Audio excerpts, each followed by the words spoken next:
The topic sand. Sand is usually light in color.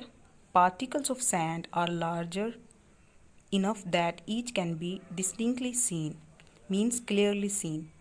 They feel gritty and coarse, means their particle texture are rough to touch.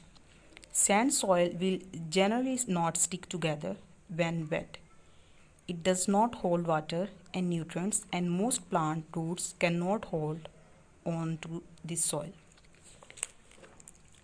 Silt looks like fine grains or tiny pieces of rock. It does not feel rough or gritty but has a smooth texture.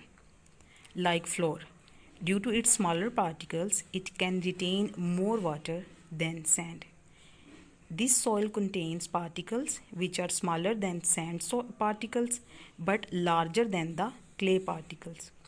Silt soil stick together when wet. Silt is the best soil for growing plants and for farming.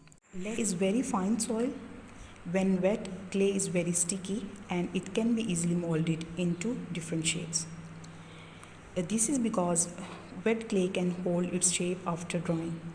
The space between clay particles are very tiny. Plant roots cannot push through them and air cannot get in. Since most bacteria and insects need oxygen to breathe, they cannot live in clay. Now we will discuss this activity. Basically, for this activity, every student will take different kinds of soil and identify them by pressing or rubbing between their fingers and describe what does soil feel like, what different kinds of soil have you felt, describe how they felt.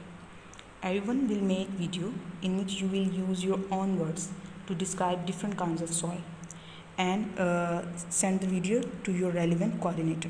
Hope you will enjoy this activity. Thank you for listening.